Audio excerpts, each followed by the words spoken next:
This is J. Krishnamurti's fourth public talk in Saanen, 1962.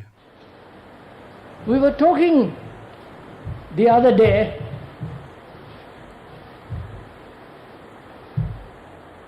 about the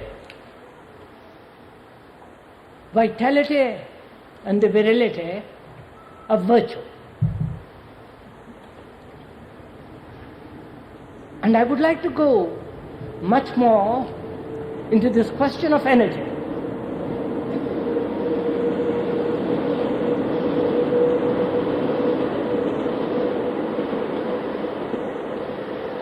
Into the necessity of an energy that is not brought about through conflict and resistance. Because this energy is of the highest importance.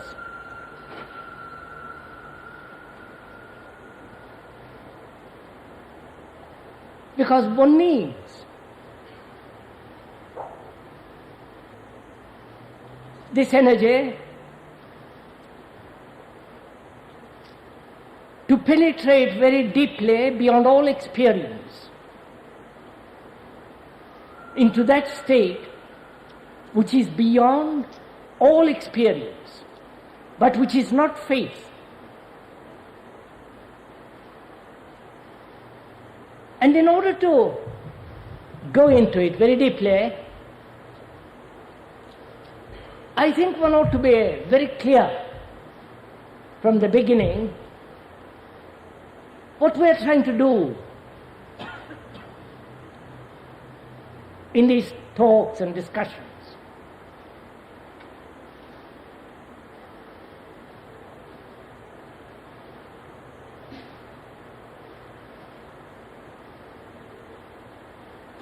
We are not trying to do any propaganda, nor trying to persuade another to a particular form of thinking,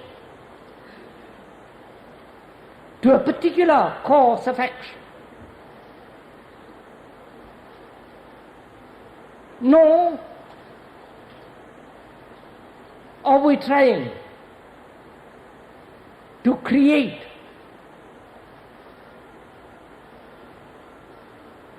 an atmosphere or a right environment, a right field in which the individual can bring about this total energy.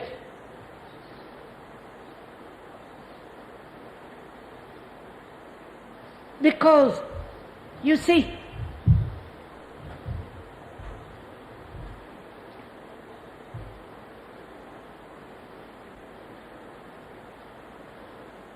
there is, beyond all question of doubt and reason and intellection, a state of mind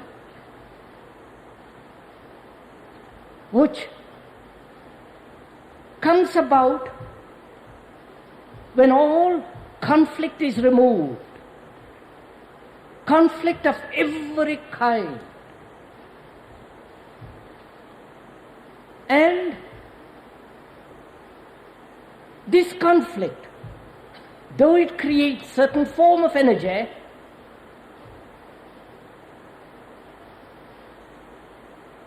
which is reaction, that form of energy, which is the outcome of reaction, resistance, suppression, conflict, contradiction, that must totally and utterly disappear.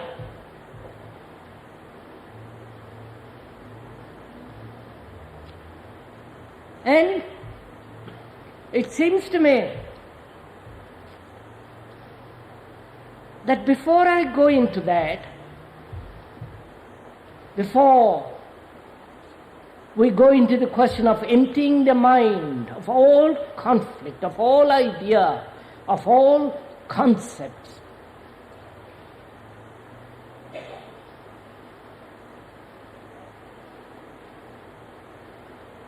I think one must be clear what is the role or what is the thing you who are listening to what is being said.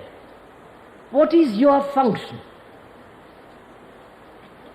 If I may so use that word.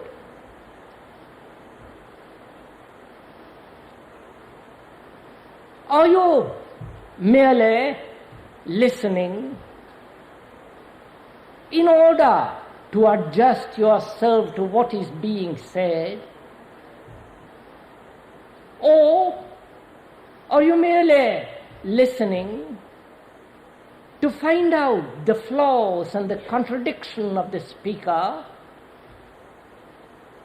or trying to create a pattern of your own from which action can take place by listening to what is being said? What is it that actually is taking place within the mind of each one of us as you listen?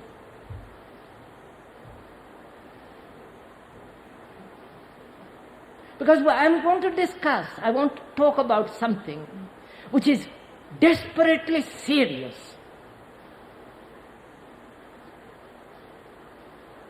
Which, if understood, will totally, immediately bring about a revolution in one's own mind. And as I would like to talk about it extensively and rather deeply, I do not know how far. If I am not too presumptuous, you can go into it. And that's why it's important to find out for yourself what is the state of your own mind as you're listening.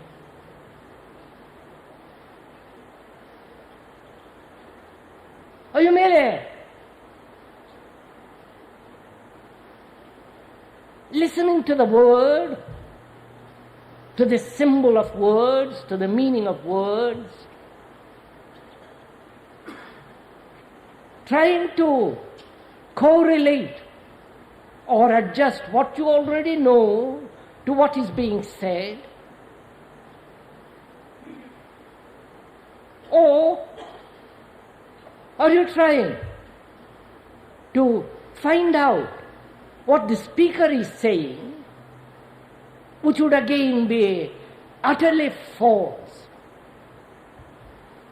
Or are you observing your own mind,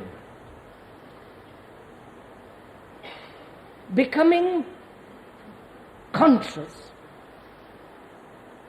becoming aware of all the hidden corners of one's own mind, the dark recesses of an untrodden space in the mind?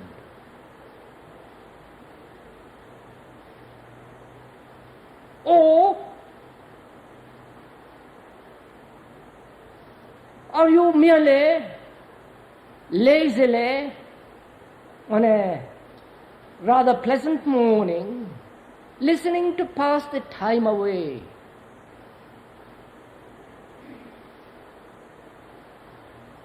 Just out of curiosity or of wishing to be entertained, so-called spiritually on a nice morning religiously? Or are you and I together as two individuals working out this thing of which I am going to talk about? So you have to exercise, if you are going to go into it as deeply as I am going to talk about it, you have to exercise your complete awareness, attention. You know, there is no attention if there is any form of resistance. There is no attention if there is any form of trying, grasping, wishing to understand. If you would understand something, you must give your complete attention to it. Your body, your mind, your emotions, your senses, everything must be there. Not partially, not intellectually, nor emotionally, but everything must be given to be aware of all this thing that's implied in what's going to be said. And then you will see for yourself that there comes an energy in emptying the mind totally of all its content.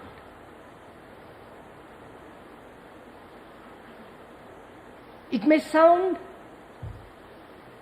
absurd or impossible or a fanciful idea, but we are not dealing with ideas. We are dealing with facts. Facts of what is exactly taking place in one's own mind.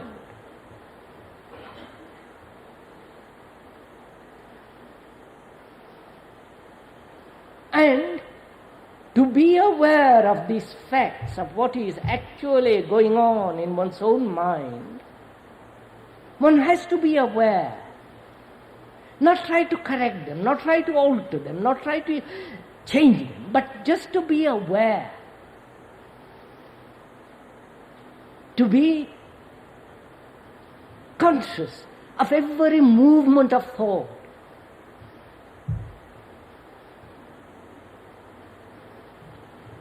If that is taking place,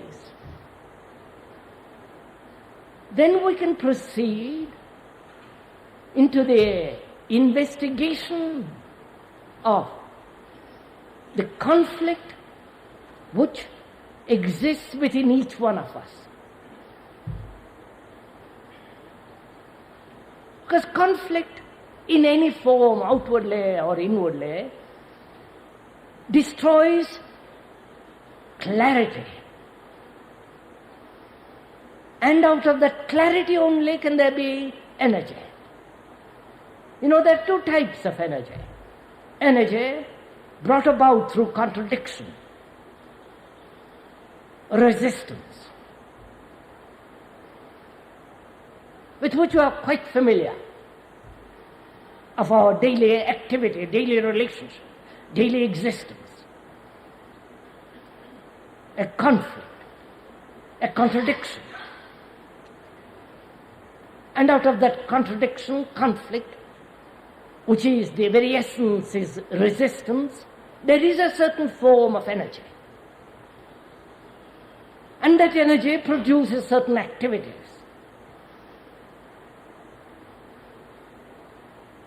With which we are all familiar. Then there is another energy which is not at all the outcome of resistance, contradiction. But you cannot jump from one to the other without understanding this conflict, without this contradiction. It's only when this contradiction, this resistance in any form subtly exists, the other cannot be.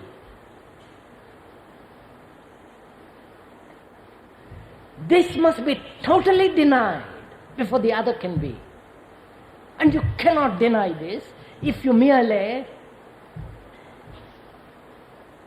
deny it with a motive in order to arrive at the other.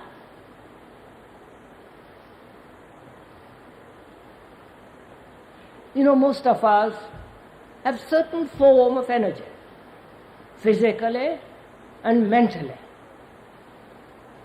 Physically, as most of people in the West are well fed, comfortable, have somewhat leisure, they have much more physical energy. Unlike the East, where there is less food, more discomfort, overpopulated land.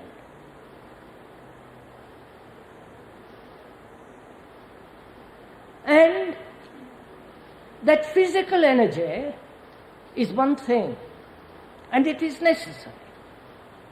But we are talking of mental energy, which is not the denial of the physical energy. You need mental energy, a sharp mind, a clear thinking, reasonable, sane, without any equivocation, without any fanciful imaginative ideas or romantic. You need a very sharp, clear mind.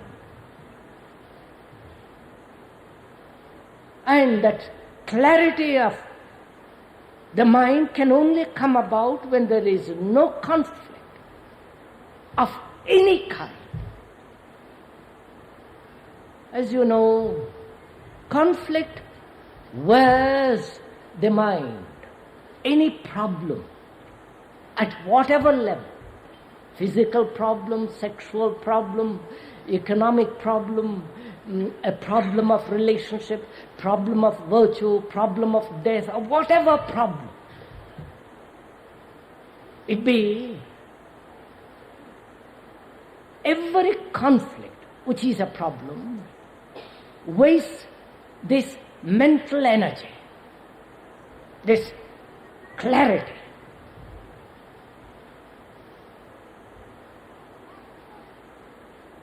And is it possible to live in this world without a problem, without conflict? We'll find that out for ourselves if we understand the essence of conflict.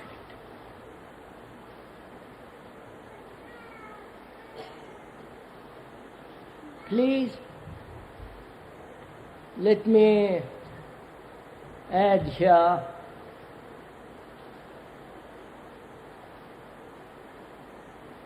that you are not listening to capture a certain state,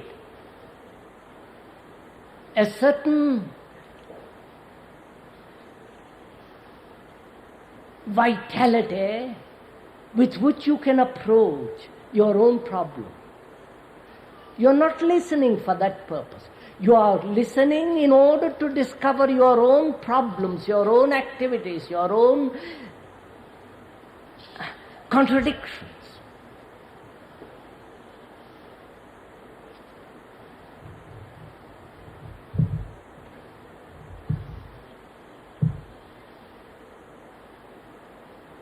What do we mean by contradiction?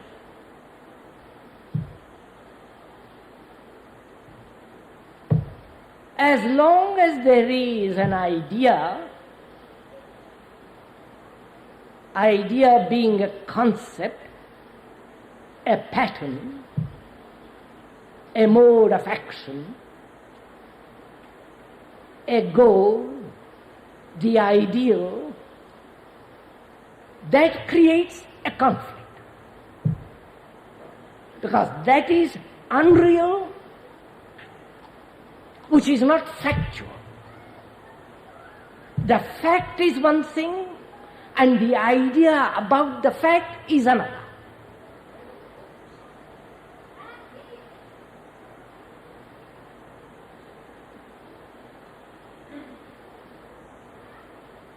We approximate our activity according to the idea.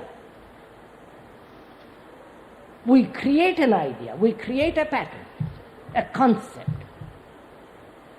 of how to be good, what the state should be, whether there should be the banning of the bomb or not, the idea, the pattern, the prototype, the ideal, the hero, the example, the perfect state. As I'm sure you are going to create the idea of no conflict, which becomes again the pattern. So we create the pattern,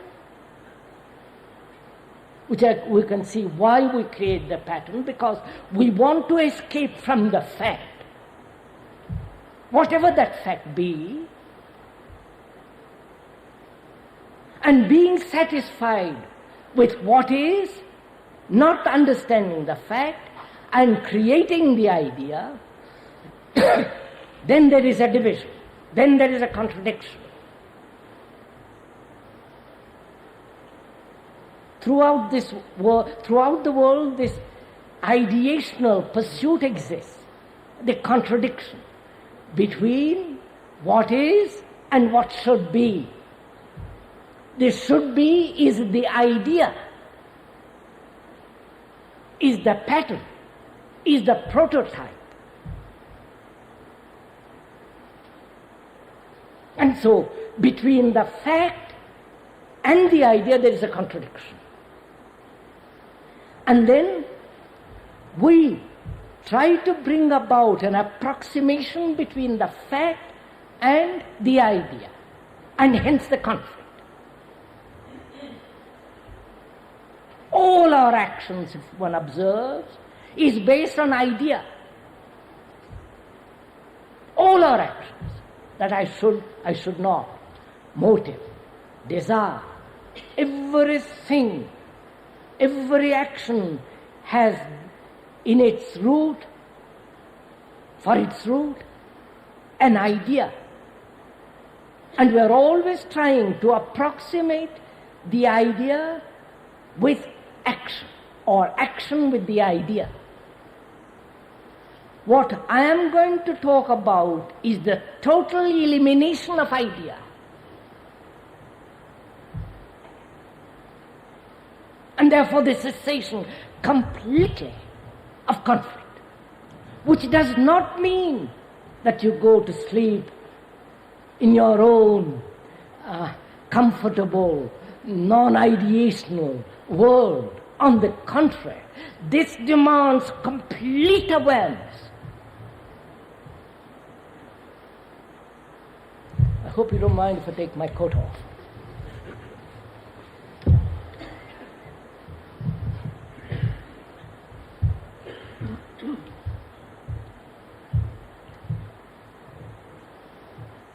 I hope you're following. I hope I'm making myself clear.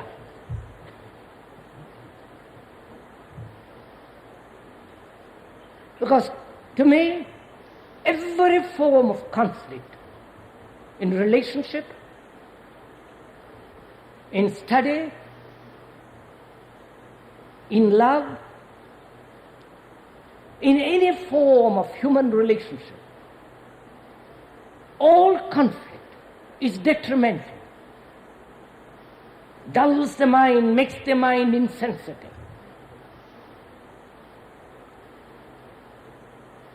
And it is only the highest form of sensitivity, when all the senses, when everything in your being is totally alive. And it can be alive totally only when there is complete understanding of the whole process of conflict has come to an end. Then only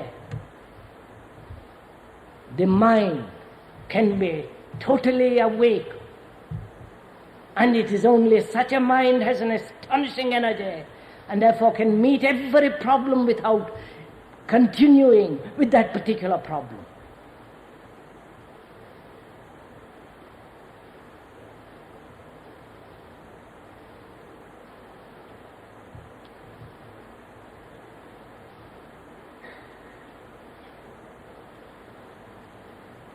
I stop between sentences because I do not know how far you're going with me. Not that you're following me, not that I'm your authority. How far one has understood. Because it's a very complicated issue. To live without idea, that means entirely different thing from what one is accustomed to.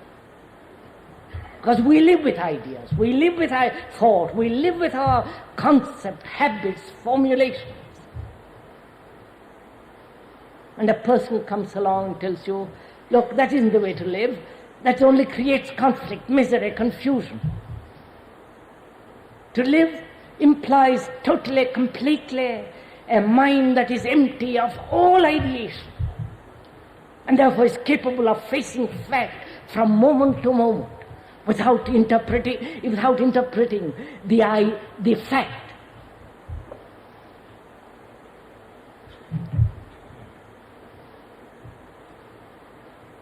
Because we are conditioned so heavily, so deeply with this concept of struggle, to live in this world ideologically, to live in this world with ideas, with heroes, with examples, with patterns. The what should be.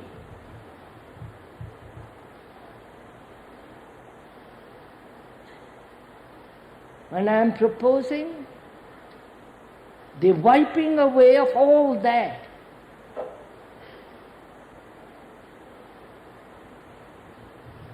What I am talking about is reasonable. It is not a fanciful idea.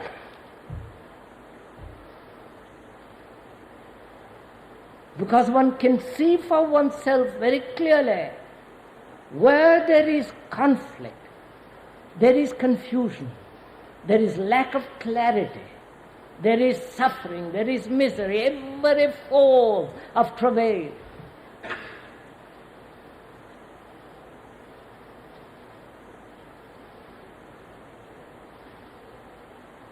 And is it possible to live and act? Because one has to act.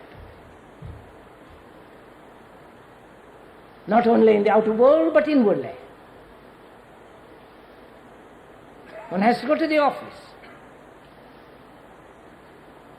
One has to do so many things. Is it possible to live in this world without conflict and therefore without idea,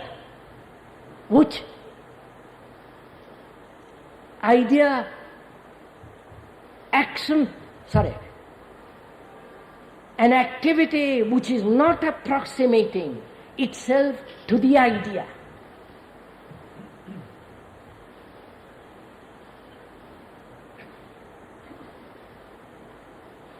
You don't know if it is possible or not.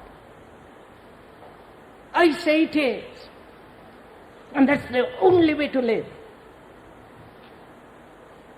But that requires a great deal of understanding.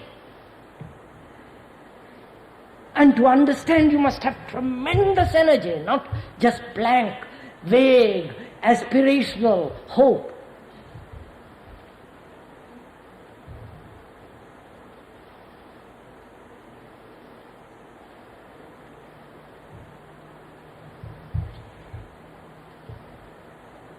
So,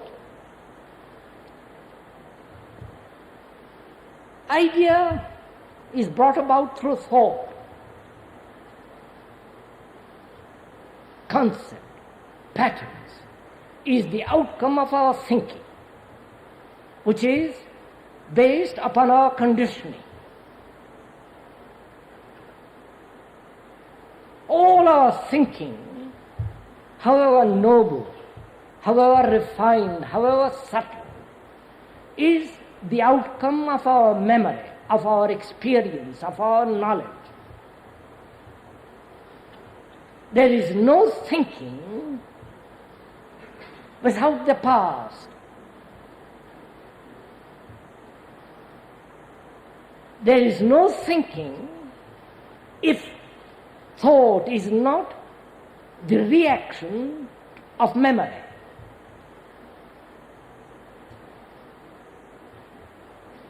What we are talking about is action without reaction.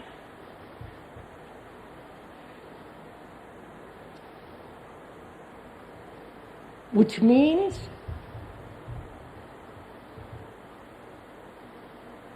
living without thought as reaction.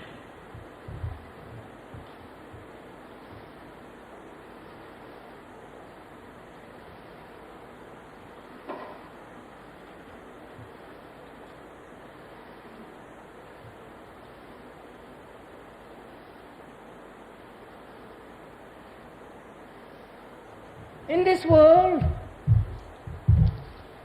there is war. There is the atom bomb. And the so-called people who are inclined to pacifism, who do not want war, they talk about banning the atom. And to them that is the ideal. The bomb is only the result of an historical process of our nationalities, of our prejudices, of our class differences, of our particular religious inclinations. All these have produced the bomb. And it's no good fiddling with bomb. You have to change totally our way of life, our way of thinking. And nobody wants to do that. Nobody wants a complete revolution.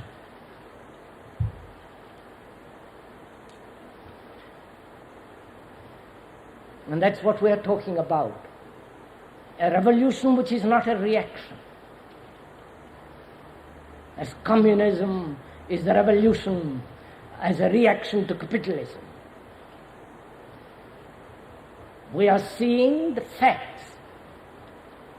that as long as there are nationalities, as long as there are class differences, as long as there is patriotism and recognition and identification with a particular group, sect, religious or economic, there must be war.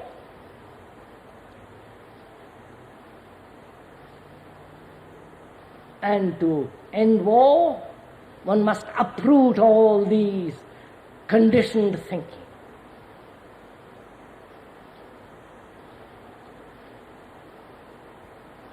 And so, what we are talking about is not a reaction. You understand what I mean, a reaction? You insult me and I react. You say something which I don't like or like, I react. But to listen to what you say without reacting, to find out the truth or the falseness of what you are saying without reacting, and from that perception, from that seeing, from that listening, there is an action which is not reaction. All reaction is based on an idea, on a pattern.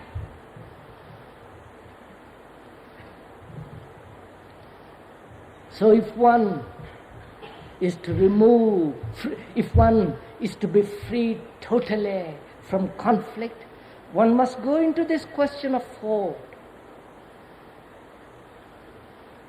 thinking, which is really quite mechanical. Thought can never be free.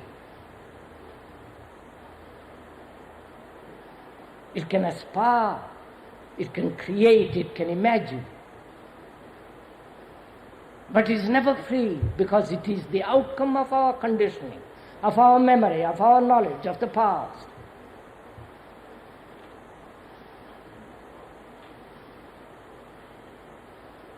and to look at facts inwardly as well as outwardly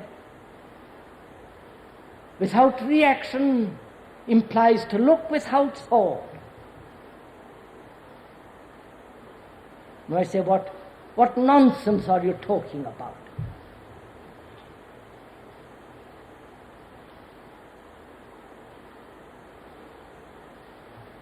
It is nonsense if you haven't followed from the beginning what we have been talking about. Just to pick up a phrase and say to live without thought is obviously moronic, obviously absurd. But if you understand the whole implication of thought,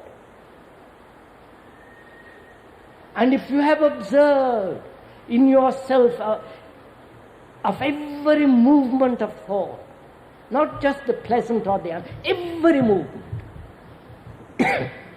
of every movement of feeling, if you have watched yourself, you have listened to yourself without reaction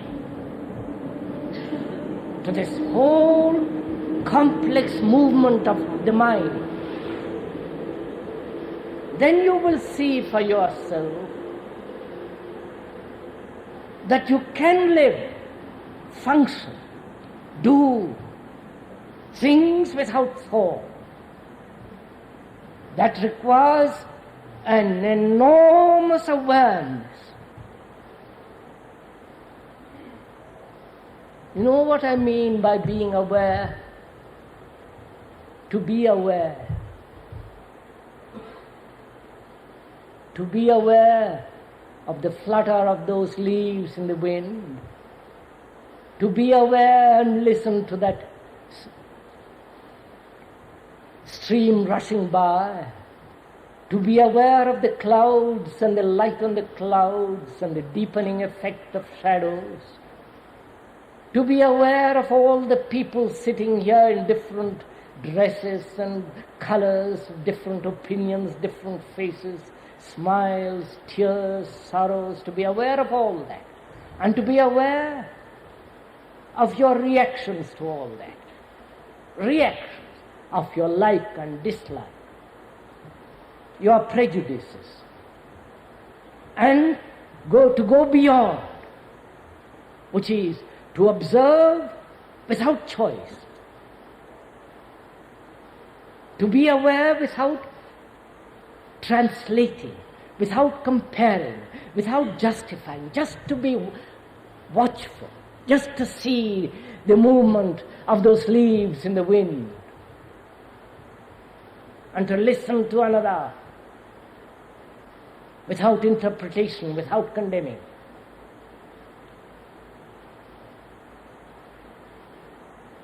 To listen without condemning, without judging, implies that you have understood your own background, your own condition. So after all, that's what we are educated on, to condemn, to agree or disagree, to compare, to justify, to resist. That's all we know. And that's our background. The background created by education at school as well as education by society. That's all we know. To say that I'm a German, English, French, all the rest of it. That I'm Catholic or non-Catholic. I believe and don't believe. That's our background. And that background reacts. But to be aware of that background and to understand the whole process of that background, not only conscious but as well as unconscious. Because that creates the idea, the background. That becomes the authority.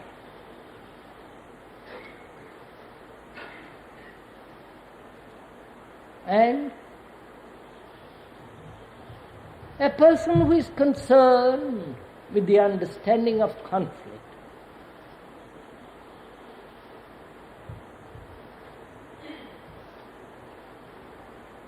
has no idea, and therefore no frustration. Most of us are in a state of frustration. I want to be a great politician, musician. I want to be this and that, and I can't. And I am not capable, or deceptive, or cunning, or whatever it is, to be that. And so there is a contradiction. I want to fulfill, and I can't. Circumstances, ideas, opportunity prevent. And even if I do fulfill, there's always in the shadow of fulfillment, frustration.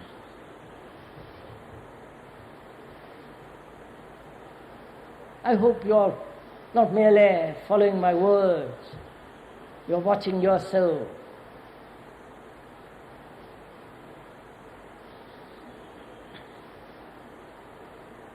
You know, to live without a goal, to live without wanting to fulfill, that demands a great deal of understanding.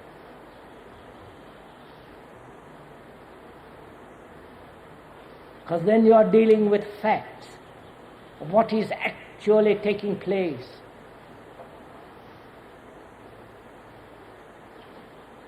Then you will see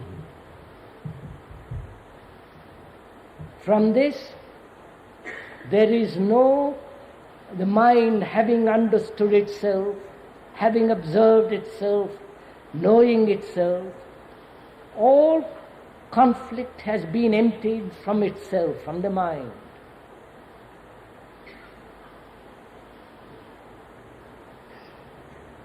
And out of that emptiness there comes the energy. There comes that energy which is absolutely necessary for it to proceed further.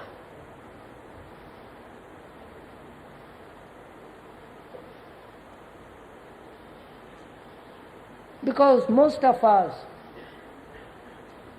have very little mental energy. As we are in conflict, we are in misery, we are in confusion.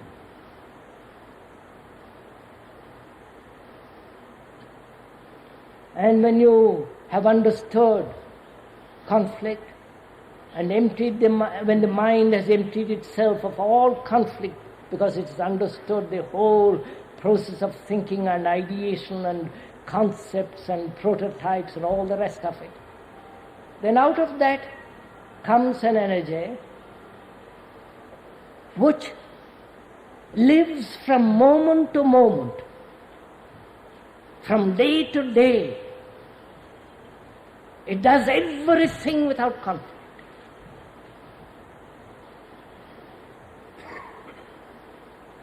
And if one has gone that far,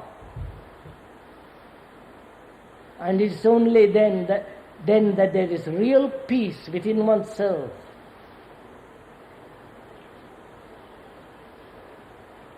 It's not an induced peace. Induced peace, a disciplined peace, is no longer the real thing, it is a dead thing. That's why most so-called religious people are dead people. And that is the foundation in which there is no conflict of any kind. And out of that comes energy.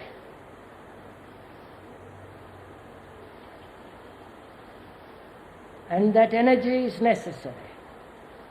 It is there. Then you will see with that energy is no longer seeking experience. It's beyond all experience. We talked about it the other day.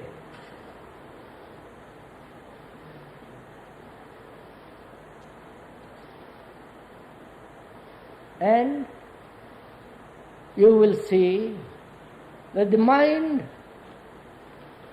being totally empty, is completely aware. There are no dark corners,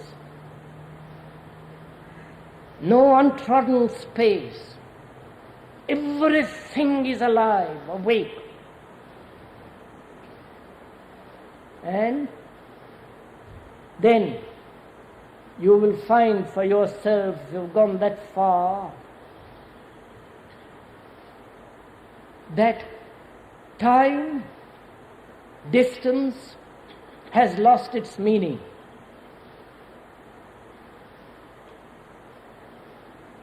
And then only such a mind can understand that which is beyond words, beyond name, beyond symbol, beyond all thought.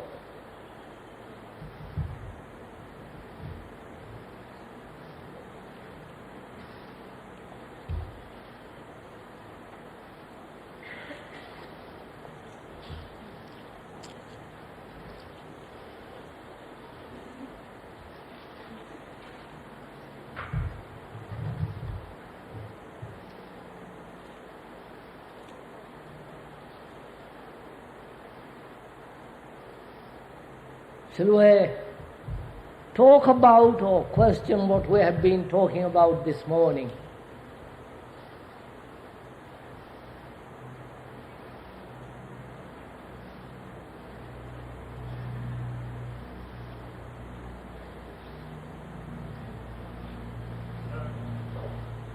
As one sees the nonsense of thought, so that one finds it dissolving, disappearing, is it surprising to find that one is leaving the world of preference, the world of I like this sort of a day, but I don't like that sort of a day?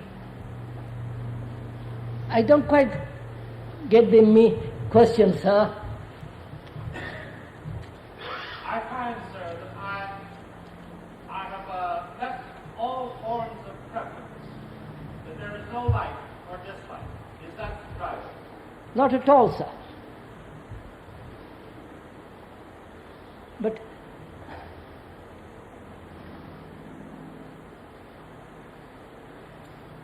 so isn't there a great danger? I'm not saying with regard to you. Isn't there a great danger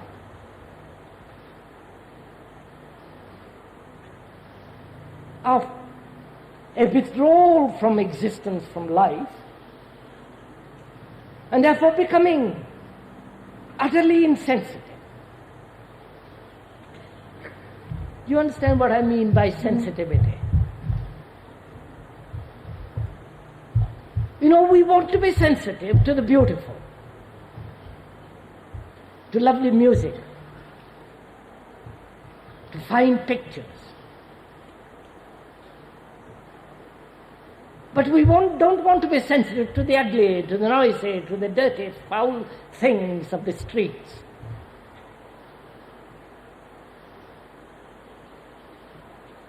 If you are sensitive in one direction, you must be sensitive in all directions. There is no sensitivity in one direction and callousness with regard to the other. If one is callous with regard to the other, one is not sensitive totally. And it seems to me there is a danger of this saying I am rather indifferent.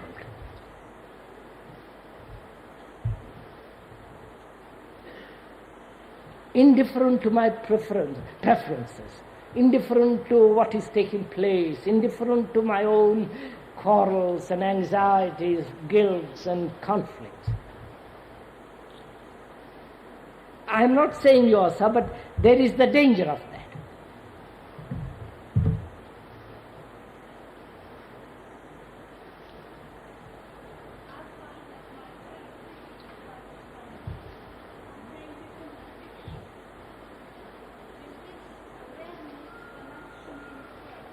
I am afraid I don't quite understand. Here, if somebody has heard how, would they please repeat it to me?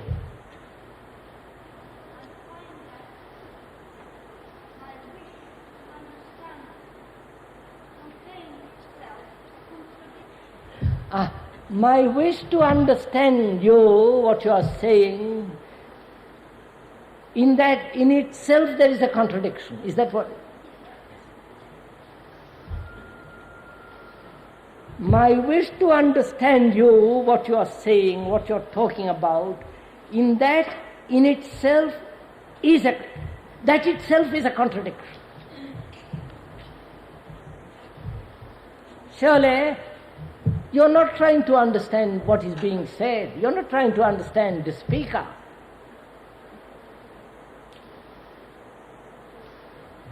You are trying to understand. No, I won't use the word try. You are understanding yourself, not the speaker. And therefore there cannot be contradiction. If you are trying to follow what the speaker is saying, if you are trying to approximate your activities, your thoughts, your aspirations to what the speaker is saying, then there is contradiction.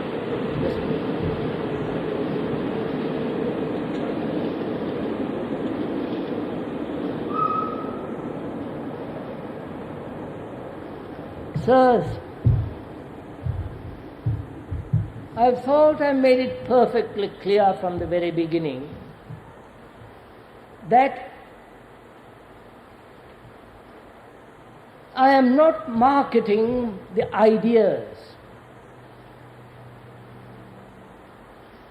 I am not propagating new system, new thought, new ways of activity. What we are trying to say is, be totally aware of yourself. Not according to my awareness, not what is awareness, but I am explaining to you what it is to be aware.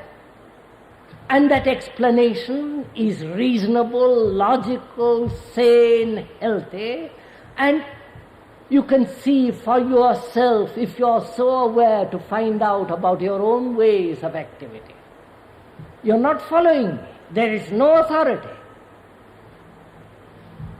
Moment you are following, moment there is an authority, moment when you say, I am trying to understand you, then you are in a state of contradiction, conflict, and all the wretchedness begins. Can you repeat what you just said now, please, sir? Because what you said now seems much clearer to me, at least. May I ask you to be kind enough to repeat what you just said now? You're asking me to repeat what I said, sir? Just now, yes, sir. I'm afraid I can't repeat. I'll put it in different words, because I can't, you understand, sir, I can't repeat. You see, sir, we are so accustomed to somebody tell us what to do.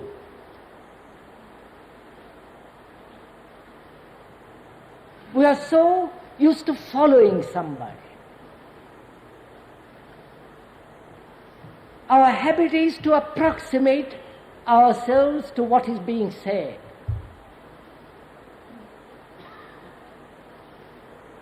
The preacher, the teacher, the savior is supposed to know all that he's talking about, and you and I don't know. Therefore we say, I must look up to him. I must follow him. So we set up that authority, and hence there is a contradiction between the ideal and what I am. Here there is no ideal, no authority. On the contrary, we are concerned with the understanding of ourselves. Ourselves are such complex entities. We are the result of centuries of human endeavor, the repository of all thought, all conflict. We are the totality of life. And if we don't understand ourselves, you're not trying to understand the speaker. What the speaker says, understand yourself. Use me as a mirror in which you're watching yourself.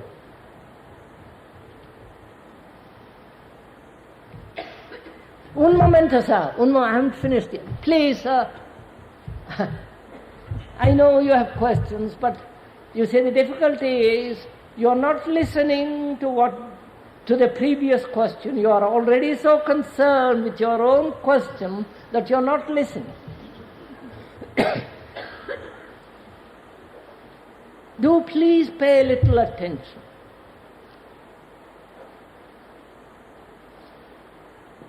The world is bound by authority of the priests, of the popes, of the politicians, of the specialists. But they do not help us to understand ourselves. And without understanding ourselves, you cannot go very far. You can go to all the temples in the world, you can meditate, you can stand on your head for the rest of your life. But you will never go very far if you don't understand yourself, if you don't begin with yourself. Because yourself is the society, is the world. You are the result of centuries of historical processes. You are the result of your environment. And without understanding and breaking through all that, shattering, destroying all that, you cannot go very far. And you have to go very far. And to go very far, you must begin very near, which is yourself. And to take this journey very far, there must be a total ending of all conflict. I hope I have repeated, sir. Yes, sir. Right, sir. Thank you. When I see a feeling or a thought with full attention, I see that the feeling or thought disappears and what remains is energy and attention. And that energy is something alive that fills our actions at any moment. The gentleman says, if I understand him correctly, when I observe a feeling, that feeling ends. Right, sir? Then what next? And what remains is energy and attention.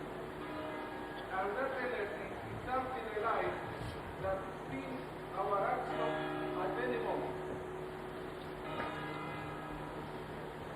I'm afraid I don't catch the word, sir. Is this what you mean? When I observe a particular feeling, that feeling comes to an end. And when that feeling comes to an end, there is an attention, an energy. And that energy fills our action at any moment. It's present in any moment.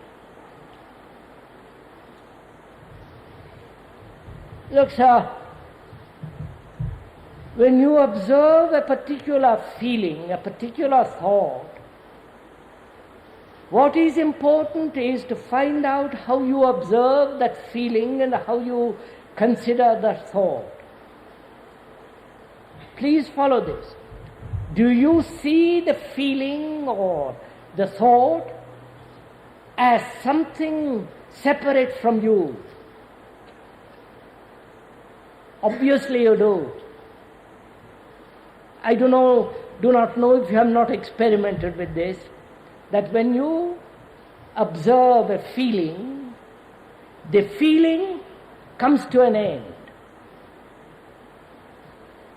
And see why it comes to an end. Because you have focused your attention on that feeling. When you bring your attention to a particular feeling, that feeling ends, obviously. Wait. But in the ending of that feeling or the particular thought or that particular problem, if the observer remains as a spectator, as a censor, as a thinker, apart from the thought and the feeling, in that state, though the feeling or the thought comes to an end, there is still a contradiction. So it is very important to understand how we look at a feeling. Take, for instance, a very simple, common feeling which we all have. Perhaps one or two may not have it, which is to be jealous or envious. I won't go into the whole question of envy and jealousy, all the implications of personal. That's not the problem. We know what it is to be jealous. Now, how do we look at jealousy? When you look at it, you are the observer. Jealousy is something apart from you.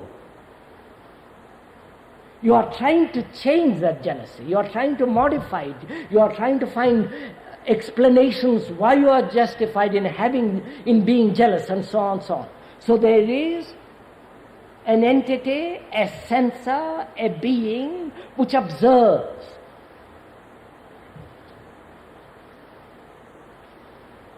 For the moment, that jealousy may disappear, but will come back again. It will come back because you do not see that jealousy is part of you. You are jealous, not that there is jealousy outside of you. You are jealous, your whole being is jealous. As your whole being is envious, acquisitive, whatever you will. Don't say, oh, is there not part of me which is heavenly, which is lovely, which is not jealous? When you are actually in a state of jealousy, there is nothing else but that.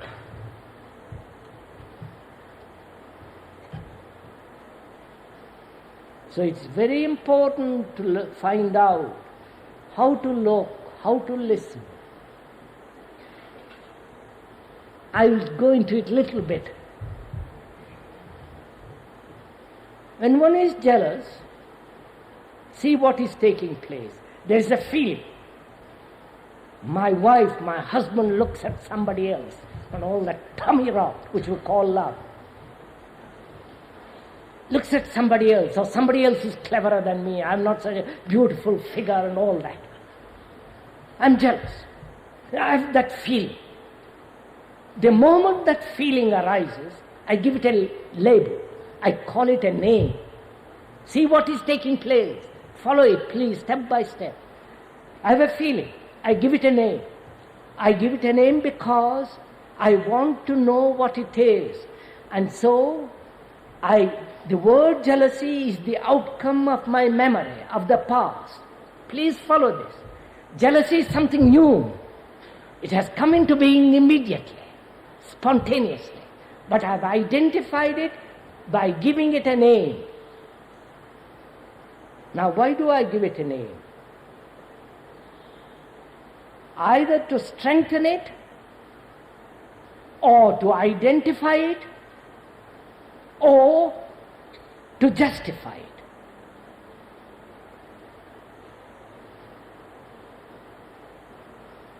And what has happened? I have strengthened jealousy by giving it a name. Please follow this. It's fairly simple psychological process if you have observed it yourself, in yourself. And by giving it a name, I think I have understood it. So, what has happened? The world has interfered with my looking at the fact.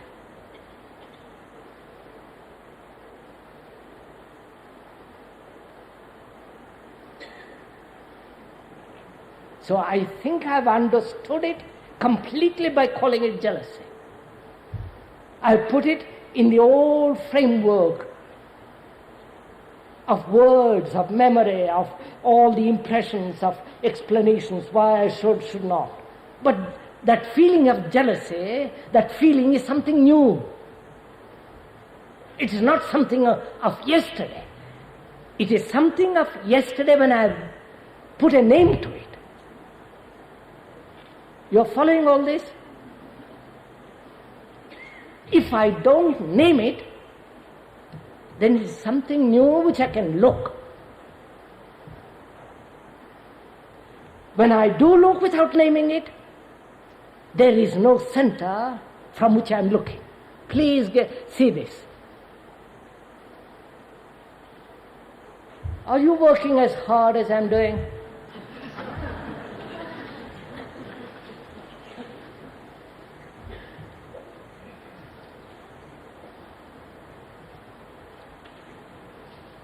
What I'm saying is, just a minute, sir.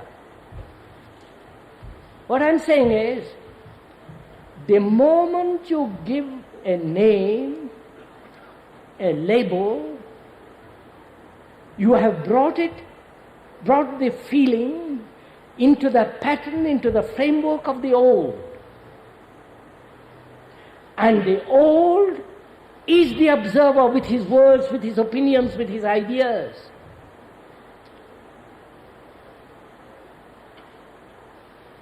And therefore the naming is very important to understand the naming. And how quickly, how instantaneously the word comes into being, that it is jealous, that it is angry, that it is sexual, that is right, this is wrong. But if you don't name it, which demands tremendous awareness, a great deal of understanding immediately, then you will see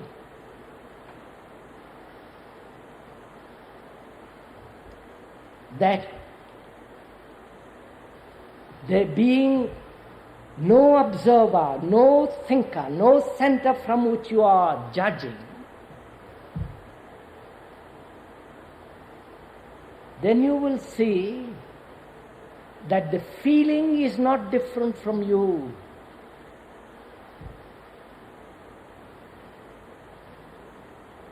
And there is no you who feels that.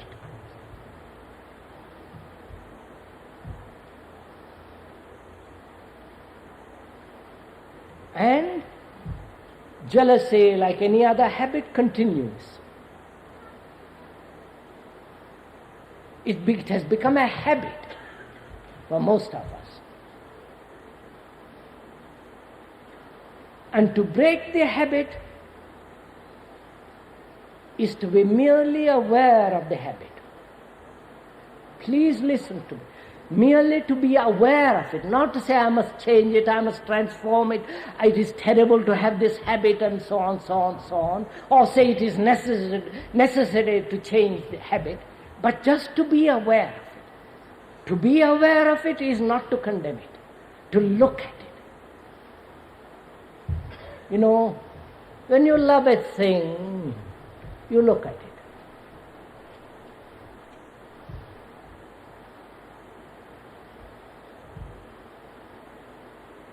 And when we don't love, then begins the problem of how to get rid of it.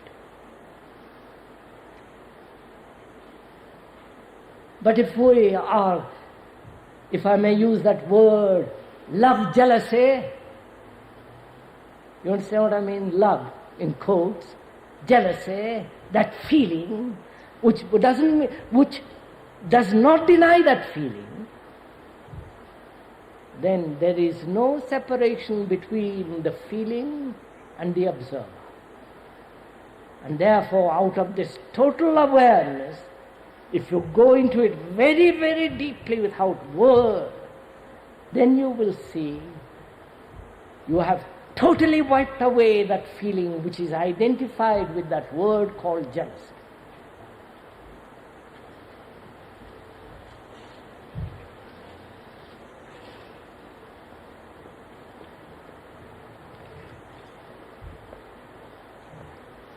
Now, sir, it's time to stop. This morning, we talked about something very serious.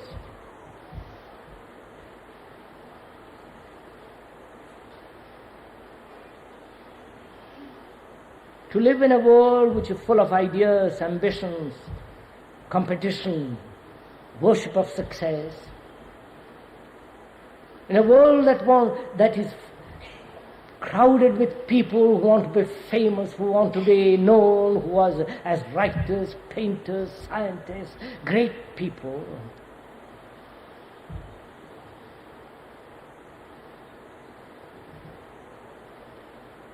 They are the outcome of conflict,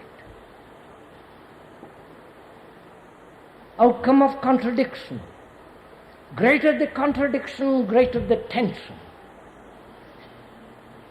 And that tension produces certain activities. If one has capacity, it produces a writer, a painter, a scientist, a politician, or what you will. But that tension of contradiction does not bring about clarity.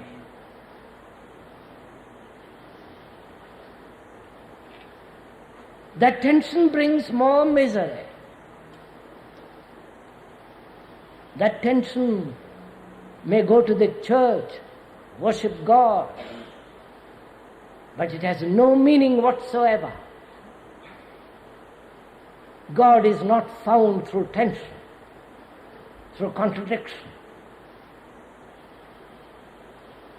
The mind must be totally empty of every form of ideation, imagination, contradiction, and conflict.